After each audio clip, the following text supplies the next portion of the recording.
In today's video, I'm going to talk about Maingear's VYBE Prebuilt Gaming PC. This gaming PC has a lot of models, but we are going to talk about the cheapest one on their list, which is the VYBE that has the RTX 3060 Ti. We are going to see if this one is the best one that you can buy at that price point. You will have all the links to these gaming PCs that I'm about to mention down below in the description.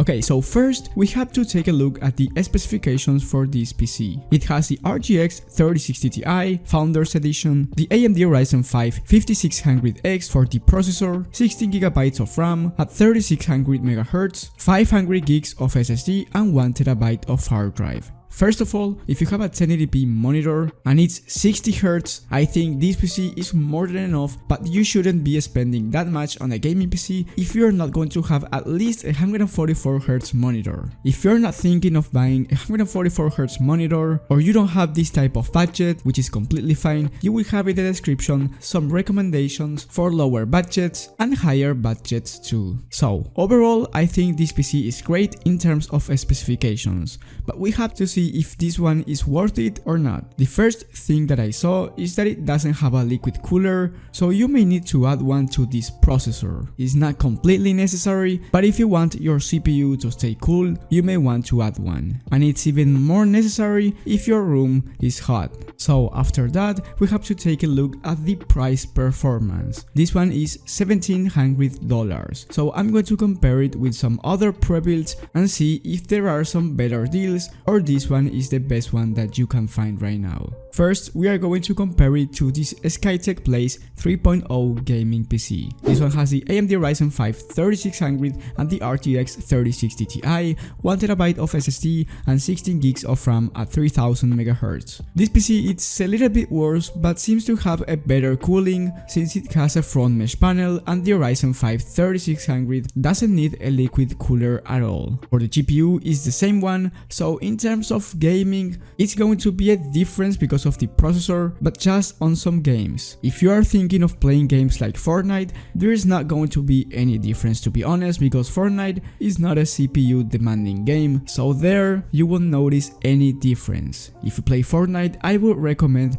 this Skytech instead of the VYBE PC because you save some money and it has a better airflow overall. But if you play high demanding CPU games like GTA 5 and Far Cry 5, you are going to notice a difference between these two PCs, and that's when you may want to consider buying the VYBE PC. But anyway, both of these PCs will run GTA 5 at more than 70 FPS in ultra settings, so I don't think it's going to be a big difference because you don't need a 144Hz monitor to play GTA 5. The 144Hz monitor is more to compete, and the one competitive game that requires a lot of CPU is CSGO. But both of these PCs anyway will run that game at more than 300 FPS, so don't worry about it if you are planning on playing CSGO. But if you are just going to play that game, I recommend you going for lower end gaming PCs because I think this one is too much for that game. The next PC that we are comparing the VYBE PC to is the IPASON Gaming PC. This one has the same processor, Ryzen 5 5600X and the RTX 3060, 16 gigs of RAM at 3200 MHz and 1TB of SSD. Now this PC in terms of performance is going to be worse because of the GPU. The VYBE has the 3060 Ti and there is a big difference between these two, but the IPASON has a better cooling. It has a liquid cooler for the CPU and the case seems to have better cooling overall. It has more RGB, so if you are an RGB fan, this one might be for you, but I don't think that's necessary. I think RGB is an extra, but there are some RGB fans out there, so if you're one of them, you may want to consider buying this one. In terms of gaming,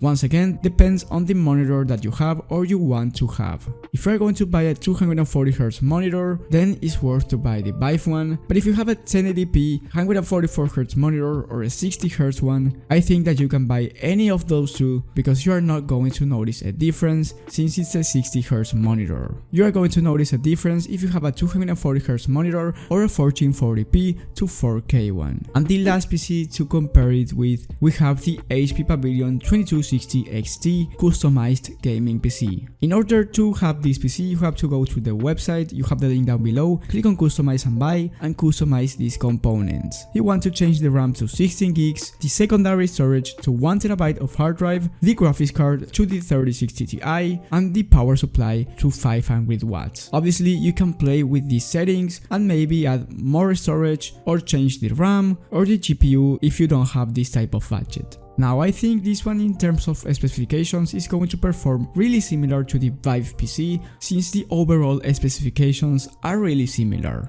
Same GPU, the CPU has a difference in some cases depending on which game are you playing, same 16 gigs of RAM with less speed, but you have to keep in mind that Intel processors don't need a lot of speed. I think the VYBE Gaming PC is still better, but I don't think it's worth the buy if you don't have that type of budget. Let's say you have $1,500 and you want to buy a 3060 Ti gaming PC, then you have to save your money until you have $200 more. But you can buy the HP one, which is going to perform really similar, and at the end you will be saving money. So if you want to buy a 144Hz monitor or anything you want, you can do it. You will have the link to all of these PCs down below in the description, and if your budget is below $1,300, you may want to see my video about the best budget gaming PCs of the month. If you enjoyed this video and found it helpful, please leave a like, but most importantly subscribe and hit the bell button so you get notified when I upload this type of content. Thank you guys for watching, and I will see you on the next one.